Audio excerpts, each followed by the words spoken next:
Hi, and welcome to the Rags to Riches show with myself, Terry Blackburn. Now, today's guest is a lady called Hayley Andrews.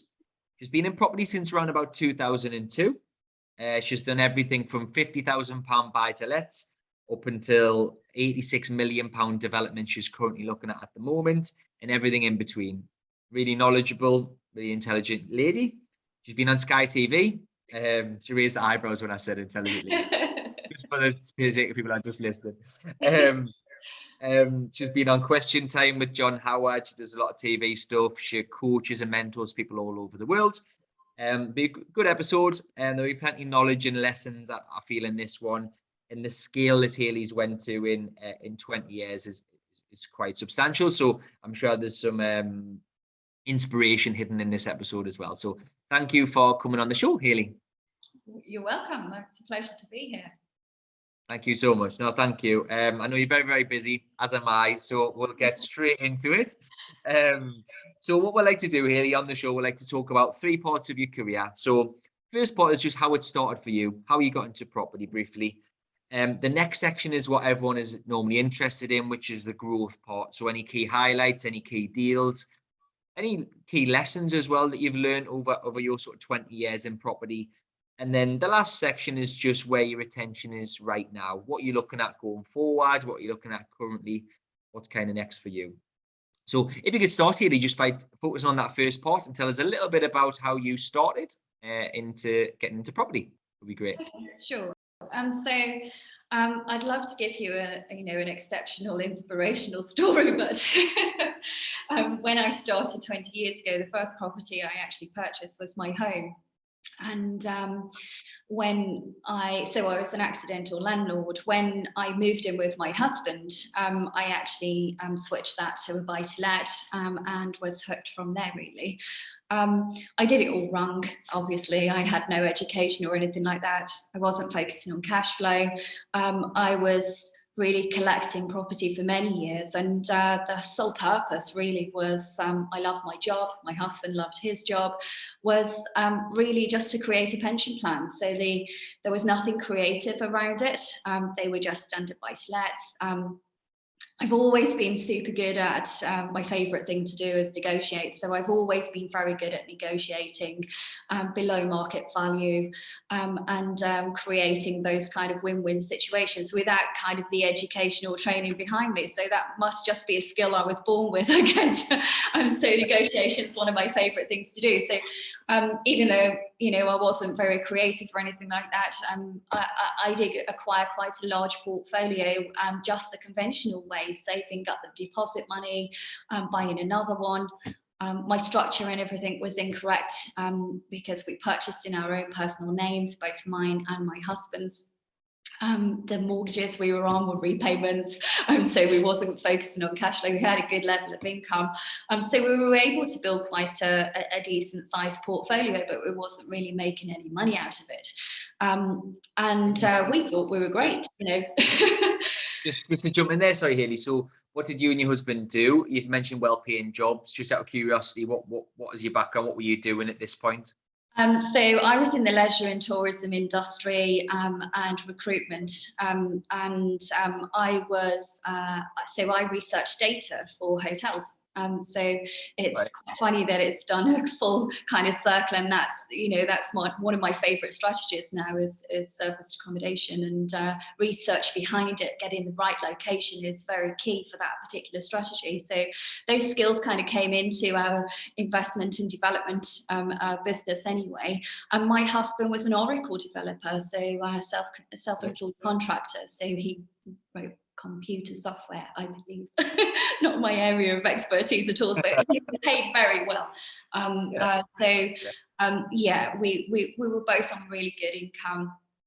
I kind of, I loved my job, and so did my husband, and we were quite happy just staying there. We were both planning on progressing within our careers, so we both come from the corporate world, but it wasn't until my husband got ill that we realised, we lost his income. because he was self-employed, and we were so young that we didn't realize about insurance or insuring him and things like that. I guess you don't think about it up front, do you? Yeah. So we had a massive hit, and then we realized, well, we were asset rich and cash poor without the job, basically. We read the likes of Rich Dad, Poor Dad, and decided to get ourselves educated. My husband was very, very poorly as well, had to have brain operations and things like that. And there was multiple kind of visits to the hospital and blue lights and doctors' visits. And that was kind of why we decided to focus on property, because we wanted to look at, well, we knew I genuinely love property, and did even before this happened, but I didn't see it as a career. So I kind of just saw it as a pension plan. And the idea really, as I said, was just to pay the mortgages off over a 25-year period and then live off the income when I decided to retire later on in my life from the career that I was actually, the career path I was following. And the same with my husband. But I love doing it. So I self-managed as well. So along doing my own job. Self-managed as well. Yeah, so self-managed, but they were just buy-to-let. So it was fairly easy to manage, but still obviously time-consuming as well. So we decided to get educated, because although we held quite a decent sized portfolio, and we got some income coming off that portfolio, it wasn't enough to kind of replace our jobs or anything like that, because that wasn't our driving factor at the time. And we didn't really focus on cash flow because we didn't know about it. All this passive income and things, that we didn't really have those kind of cookies or seeds in our head, I guess. So we decided then to that property was the way, but what we'd been doing, although wasn't necessarily incorrect, wasn't really helping with what we wanted to do. So when Paul was ill, we didn't know how long he had left, and we decided to focus on cash flow after reading Rich Dad, Poor Dad. We did the US Rich Dad, Poor Dad training, and then we came back to the UK. We did more training here because we realised it was completely different in the US to what it was in the UK. And as much as we, the concept the same, but obviously terminology is legals and things like that. So we got educated and we decided to focus on cash flow. So we went into HMOs. And we never looked back, basically. So apparently I'm the HMO queen. I'd rather be called princess, but now I'm hitting 40s. It's kind of a little bit, can't really do that anymore. Too much grey. What sort of scale are you talking about HMOs here? Just to give the listeners some context, are you talking? We started off with so we had a project budget of 250 for 5 and 6 bed HMOs when we first started. So that was our total project budget. So we started off with just your 4, 5 bed HMOs, went into 6, 7, then went into 22, 23. We kind of just scaled from there, really. But we did HMOs on a buy and own. So we purchased below market value, added value, forced depreciation, refinanced. And we also did rent to rent as well. So we did quite a lot of rent to rent. So we actually doubled our portfolio within 12 months. So we were financially okay, and then we were actually financially free within 2 years. So we went on a quite a bit of a rampage. Yeah. Okay. Alongside both the buy and own and of course our rent-to-rent business. Rent-to-rent. And how long ago was this? So we're talking 15 years ago now. So it was kind of 5 years just buying the buy-to-let alongside your current job. Obviously, something happened with your husband. I hope he's okay, by the way. Now, and then from that was the decision, right? That was the catalyst. That was the starting point, right? We need to get educated and take this a bit seriously now. Well, I think it was it wasn't about not taking it seriously. It was about not having the right education behind us, because or knowledge. So we didn't know what a HMO was, other than a student accommodation. What happens with a HMO. So it was about needing to get educated if we wanted to scale and draw a business from this idea. So I'm definitely one of those people that needs to know everything before they do anything, and I'm not suggesting that that's a good way to be, but I like to have all of the facts, all of the information, and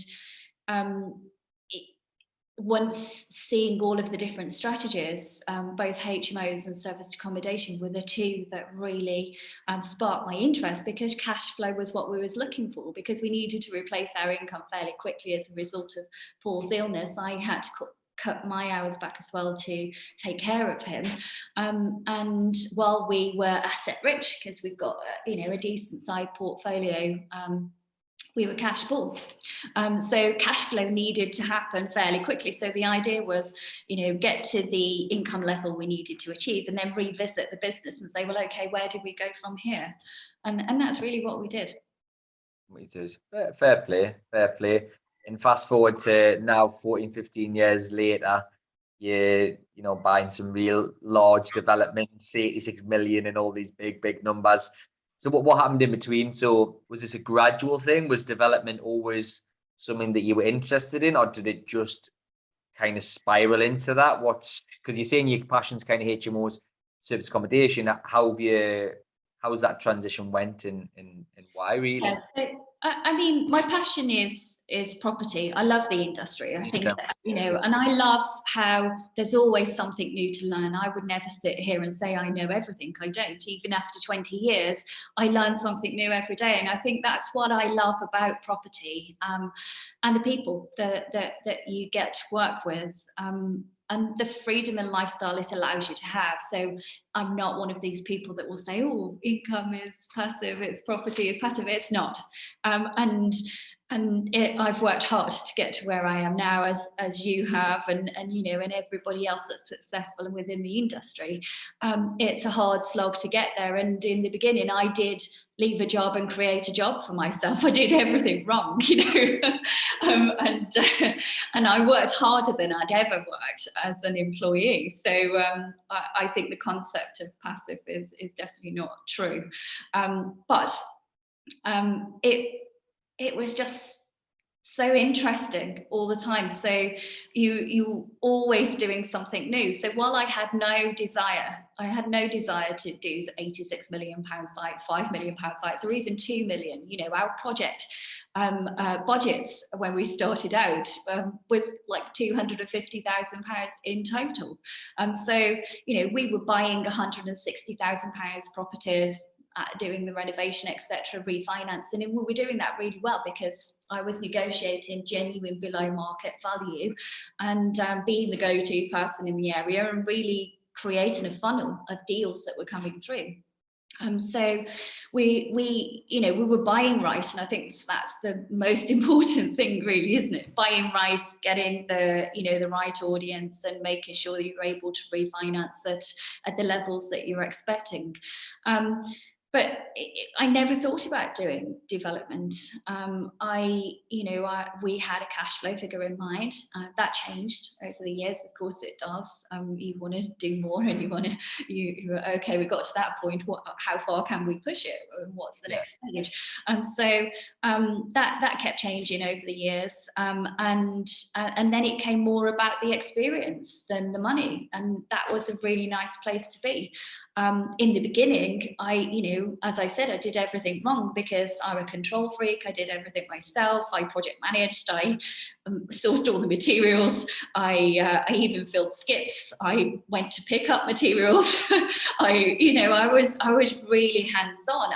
It was, as I said, I left a job and created an even harder job for myself that actually swallowed up a hell of a lot of my life in the beginning. And that's not that wasn't what I was trying to create. So once the income wasn't an issue, it was kind of a revisit and saying, well, okay, this was about quality of life, it was about time, and we had no quality of life and no time. So we have to revisit it and say, well, okay, well, how do we systemize it now to make sure that, we're actually achieving more than just money, because it's about more than that, isn't it? Quality of life as well, yeah. Yeah, absolutely. So it was always constantly changing and revisiting.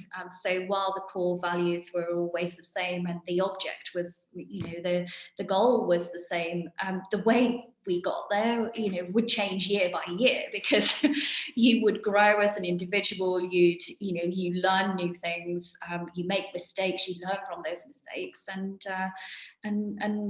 and that's what I love about it, I guess. We didn't just jump into an £86 million site, and that is by far the biggest. Average project sizes around 500,000 up to 1 to 2 million. So we're talking a huge leap here. But Is it a scary thing, or is it all kind of just the same process, just on a bigger scale? Yeah, so it is scary. So I don't think that you ever really lose that fear. And I think that's the excitement behind it as well, isn't it? At the end of the day, we like the thrill of the chase. We're all control freaks in this industry, and we're all driven individuals.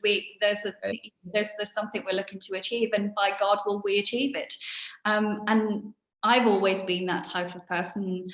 And so it's about pushing yourself, pushing those boundaries, stepping outside your comfort zone. And while that is an uncomfortable place to be, it's exciting as well. And so yeah, I'm absolutely bricking it on an £86 million site. I'm not going in there cool as a cucumber. I'm like a swan. I look, perfectly calm on the surface, but underneath I'm kind of paddling to kind of keep up. So it's a huge project for me. But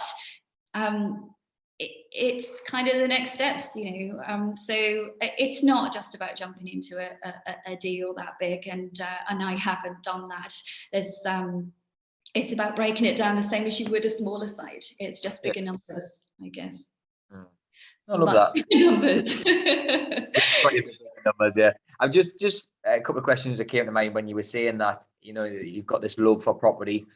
What do you love the most about property, and what do you dislike the most about property? If you had to pick one of each, what's your so the thing I love most, or the role I like to play, is negotiating the deal. I like the thrill of that chase. I like to know that I'm playing the game. I play the game very well, and I'm very good at it. So never play me at poker. I'm great.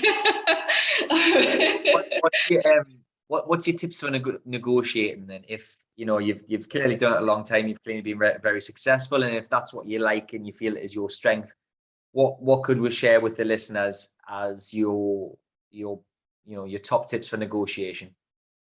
Okay, I think a lot of people go into negotiation to knock people down.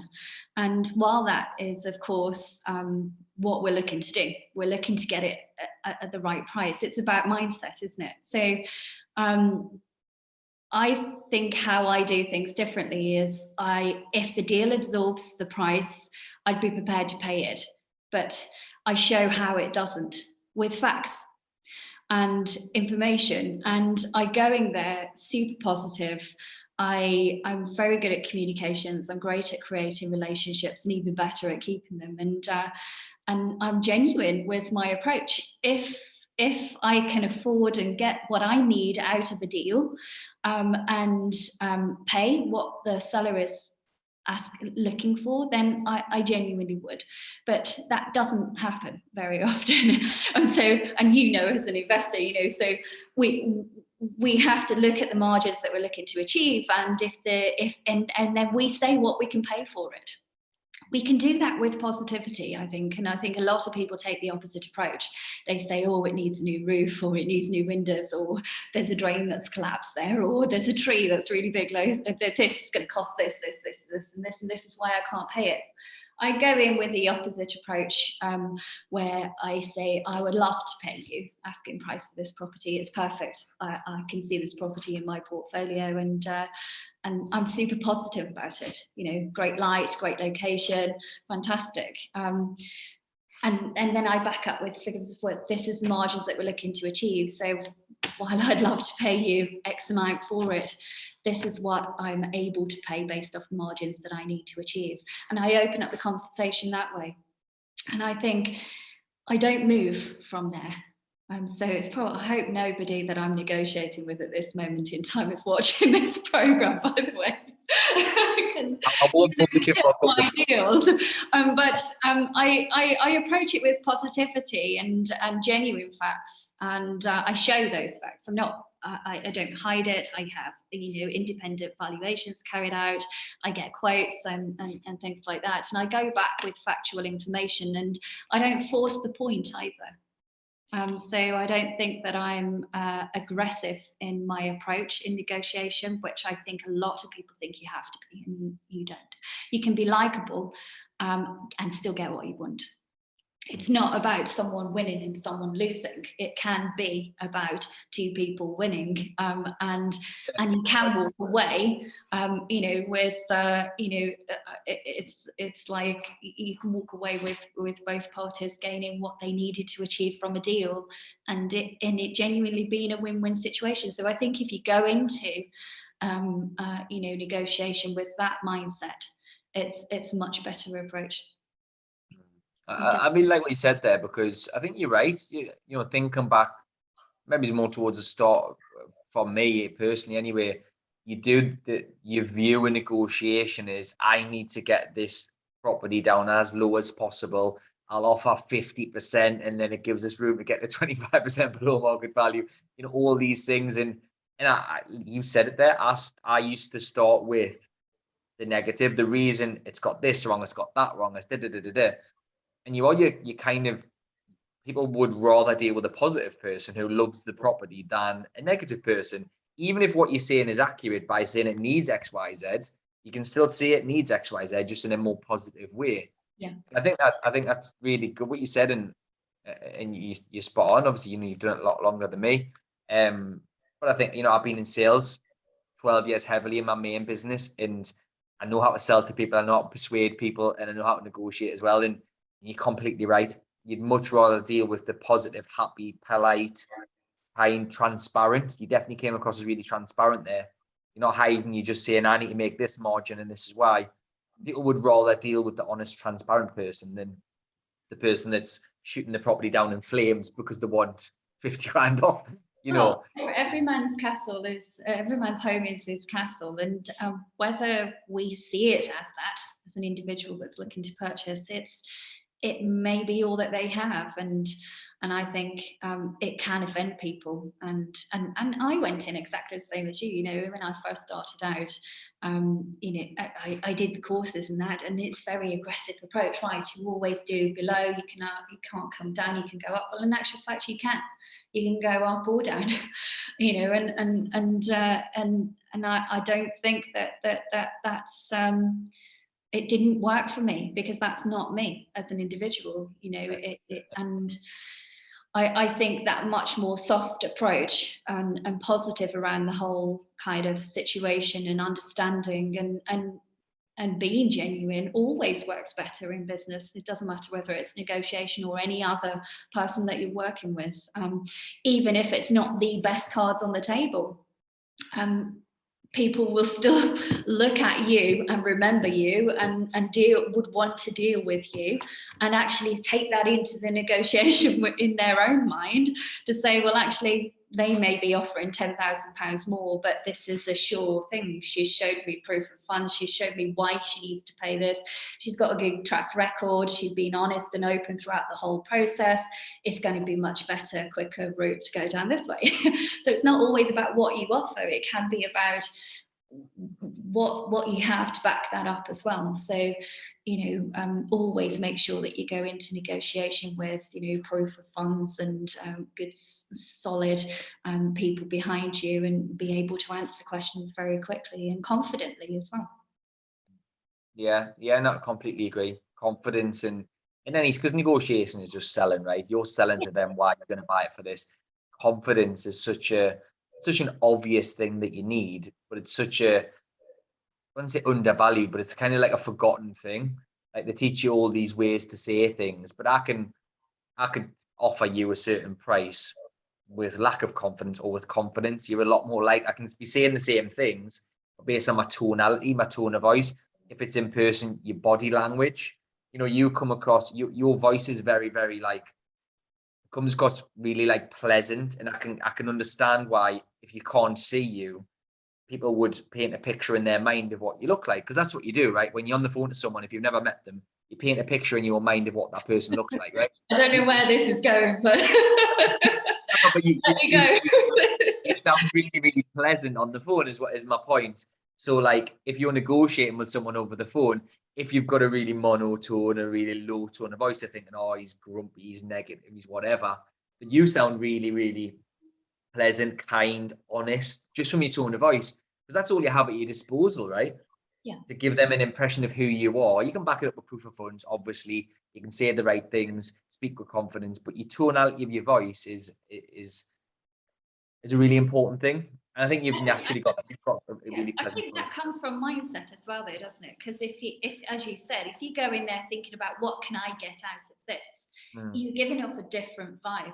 I think, and whether you want to believe that you're showing that or not, people will pick up on that. So if you go in with a different mindset, it naturally just comes through within your own personality. You don't have to try and be something else, I guess. And I think a lot of people, especially nervous people and people that don't rate themselves as salespeople or great negotiators, or they try to be everything, and you can't. You either have it or you don't. And while you can still do something well if you don't have it, why focus on something that you don't enjoy doing and it's not your strength? Focus on, outsource that, and focus on something that you love about the industry. And I think that's what I do really well, and that's I focus on the parts that excites me, keeps me interested, gives me energy rather than taking energy away, which is why I work harder than I've ever worked, because I love doing what I'm doing. And even now, to this day, I still work harder than I ever did when I was employed.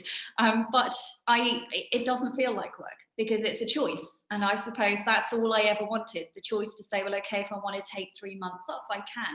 And the business won't be affected as a result.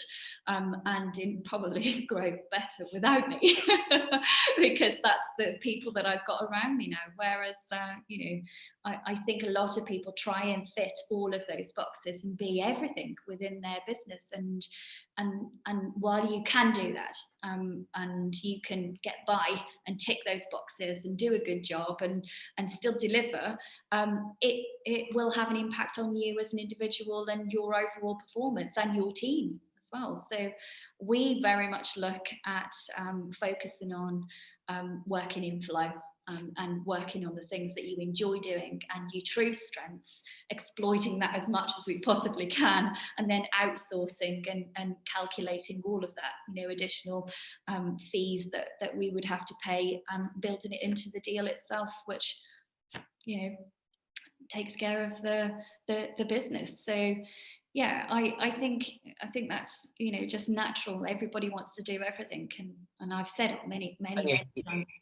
You can only scale so far as well, right? When Yeah. you're doing everything yourself, you can achieve a lot more. You can certainly go further as a team. Yeah. You'll go quick if you go alone, but you'll go further as a team, right? Exactly. Yeah, absolutely. And I think that's the biggest mistake I made when I first started out. And when I say first started out, I'm talking about when I got educated. While I first started out 20 years ago, Yeah. I wasn't really a property investor. I just collected properties, basically. And I was, I'm a really frugal person. I came from nothing. So I was very good at saving money. I'm not one of these people that buys, yachts and things like that. It's not my style at all.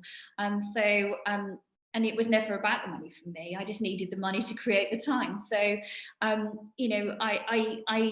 think the biggest mistake I did make when I first started out was trying to do everything myself, which is why I can stand here with confidence and say that's not the way to go. You know, I most certainly didn't get into the industry to leave a job and create another job for myself.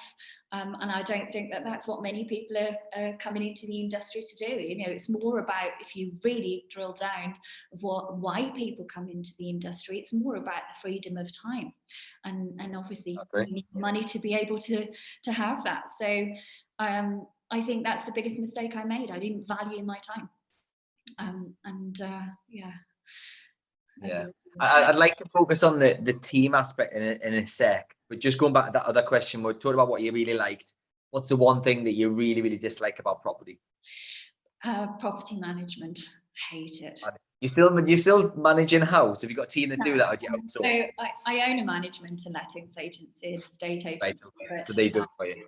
Yeah, but I mean, so I self-manage my buy-to-let portfolio, and then foolishly self-managed the HMO portfolio when I first started, you know, investing in HMOs, and didn't realise how different that kind of, you know, that management level of involvement would be, and I just kind of thought, well, I've been doing it for years, you know, well, there's no reason why I wouldn't be able to do it, you know, another you know, again. But because we scaled so quickly, it was terrible, you know. I was doing all of the viewings, I was doing the tenant management. As I said, you know, I was on call 24 hours a day, 7 days a week, 365 days a year. If somebody's toilet was blocked, it was me that they were calling. I was often out in the middle of the night with the police. I've been locked in a property as well, so I've had abuse from tenants, and but I suppose it all came from necessity in the beginning, because of course I didn't have the money to pay. You know, we lost a huge amount of income. And the properties, of course, were cash flowing much better if I was self-managing than if I was paying 15% to a management company. And as cash flow was really the driving factor, and we needed that fairly quickly, it almost felt like a no-brainer, but it was a huge mistake. And I have a huge amount of respect for management companies, and I would never, ever, hand on heart, self-manage ever again. So I don't think you're alone on that one. Totally really. Okay, no, thank you for that. So let's just go back to that team question, because I'm quite interested in this person here, and I think some of the listeners will be. So the scale that you've went through was obviously quite substantial.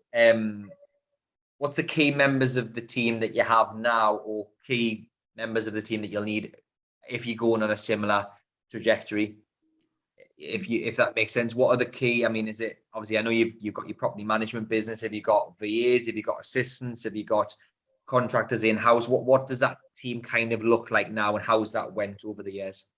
So within my business now, we've got all of those that you just mentioned above, but we've got 15 members of staff currently, which are on our payroll across different companies, and that we use Filipinos, virtual assistants as well for some tasks, so we still use those, and we have like media, marketing, management, office staff, operational manager. I'm not the director of a few of them, but I'm the beneficiary of the trusts, etc. So it's you know, that's kind of the day-to-day tenant management, contracts. I have legal representative as employees as well. So that was a big one, actually. Decided I was so fed up of arguing with everyone, I just brought in a solicitor to deal with everything. So yeah. So sorry, is that for other things? Is that for the conveyancing and the purchases with the legals of the lenders, or is this? No, it's more to do with the, the management of the, so this is on the management side. Well, she deals with everything for me. So if there's an issue with anything at all, I don't bother trying to spend hours replying and putting my legal brain on it, just kind of flick it over to her. But she deals mostly with, section 21s and all things like the whole kind of process there, and any issues with tenants dealing with councils and things like that, and anything I kind of need advice on from that point of view. But I actually do have obviously conveyance and solicitors that are separate, so she doesn't deal with that side, the transactional side. And one of the key members of your power team, and I hate that word power team, but well, I don't hate anything really, but I dislike that word. But one of the key kind of, or I would say, is your solicitors. So I've found that solicitors actually reply to emails in a timely manner. They can make or break a deal, really, can't they? It doesn't matter how good you've done everything to that point. If they're not on the ball and they're not playing ball, it can become very, very difficult to get anything over the line. So the team that I started out with 20 years ago are not the team that I have today. As you grow and progress, of course you change, and you like working with some people and you don't with others. So and some people may have the qualification but just don't do the job, and that's fact, that's life, so you have to kind of hire them slow and fire them fast, and move on and learn from that, and obviously make sure that the next person's got the qualities you need. So think about what you're looking to gain from the transaction, not just from a monetary point of view, but speed and everything else, because it all matters, and you could lose out just because your team isn't right. So even if you've done everything right yourself, if they're not on the ball and you've chosen the wrong team to work with, you can lose the deal. The team I have in place now is full, architects, surveyors, conveyance and solicitor, a tax advisor, very, very important. So you call power team, but then I've got individuals that obviously just do bits and bobs for me, like media marketing and things like that. Okay, great. Well, thanks for that. Thanks for sharing that. I think it's important, because lots of people talking about the growth stage and how to get started and how to boost it up to 10, 20 properties and all that. But there is a stage, if you keep scaling, where you need these things, right? So no, thank you for sharing. What would you say, not your most enjoyable, but what would you say has been the most profitable strategy that you've been involved in over the sort of 20 years? Because what you enjoy and what's profitable is different, right? But what would you say has been the most profitable over your time doing it, and then currently? I think definitely serviced accommodation and larger HMOs. So while the smaller HMOs are great and they're kind of bread and butter and they're bringing good, decent cash flow, I found that the bigger I've gone with my HMOs, the more money I'm able to pull out, and the better I can make that deal kind of work for me. So, and there's less people, less competition, I guess. So, the different price brackets you go to, obviously, there's less competition there. There's less people kind of playing in those arenas. So, but commercial to residential or serviced accommodation are the ones that are the most profitable, and more recently car parks as well, which I was quite surprised about. But so what car parks, I've just purchased. A couple of weeks ago, actually, a large grade 2 listed building with 13,000 square feet of office space, but with 100 car parking spaces. we're looking now at separating that out, and we've been talking to some car parking providers who take the whole kind of process on. And worst case scenario, we're looking at £70,000 annual income, and best case scenario 120, and that's the car park alone. I only purchased it at £880,000. I've still got 13,000 square feet of office and convention room, so events room space, which will rent out between £15 and £25 per square foot as well, with, you know, and the yield's quite low in the area, but so it's a 10% yield on a commercial valuation. But it you know, straight away, the car park alone with a couple of the offices is more than, you know, it's a great deal.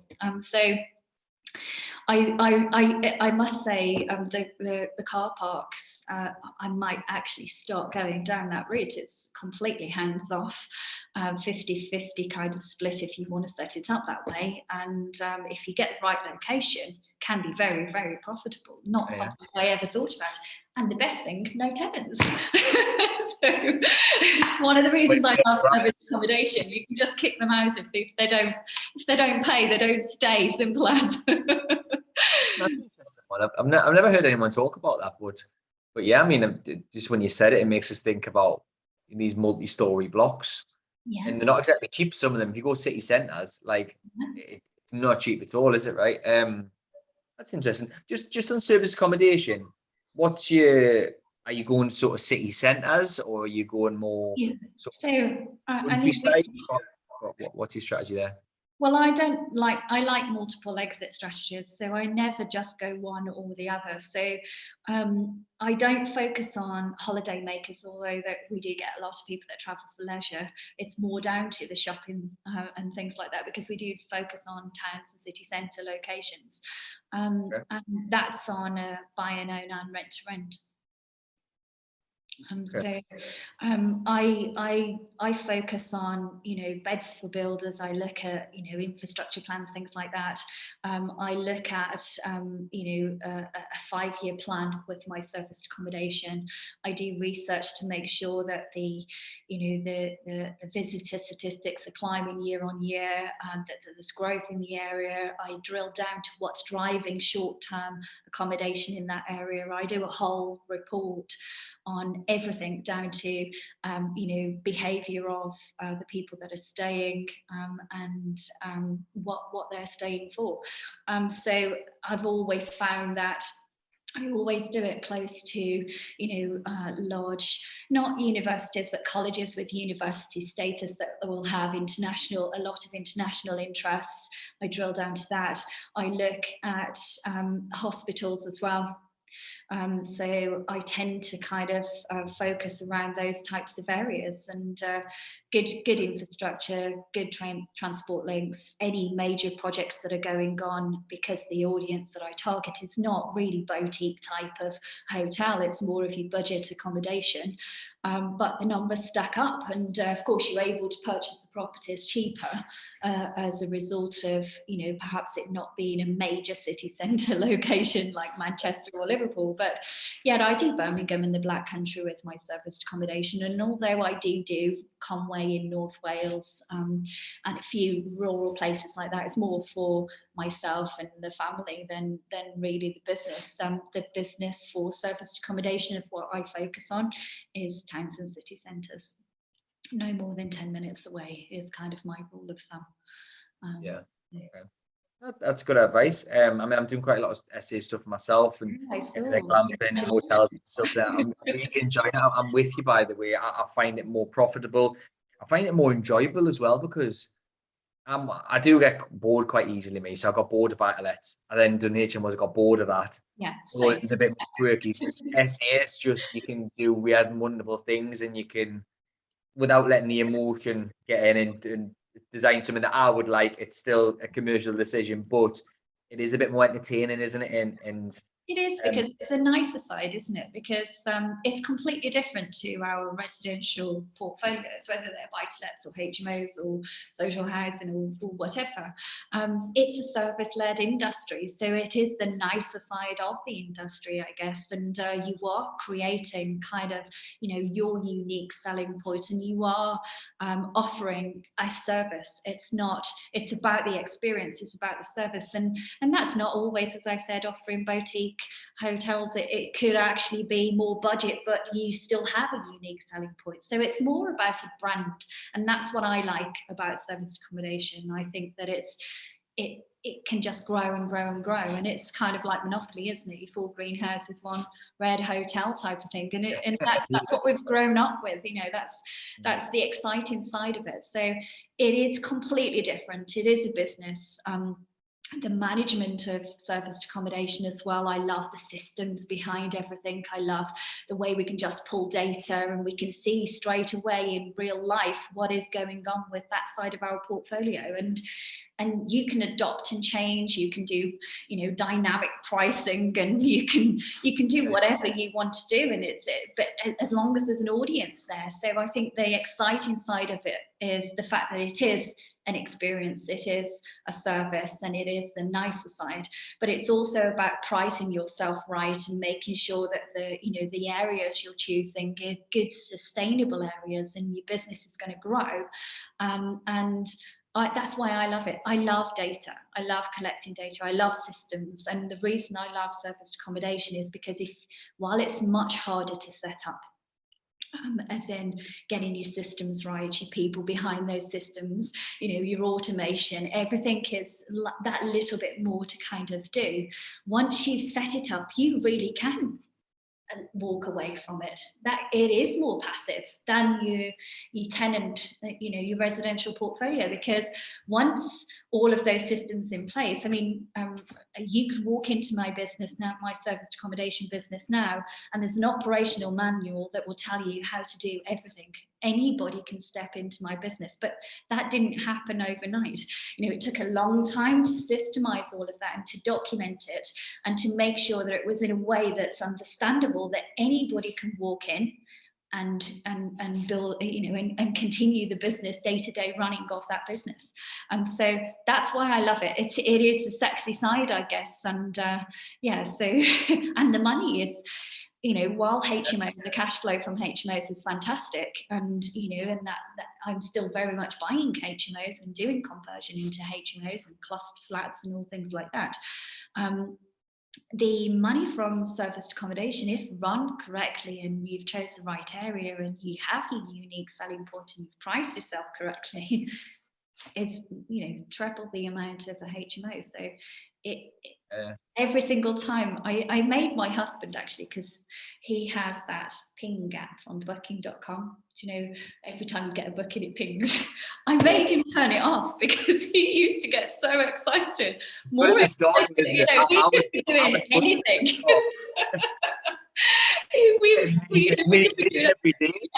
Yeah, and it's called a pulse app, isn't it? I think that's what it's called. I know it. I think it's only booking.com that do that, but I made him take it off his phone because, as I said, we could be doing absolutely anything at all, and arguably should be enjoying that more, but he'd get more excited about the pulse app pinging to say you've got another booking.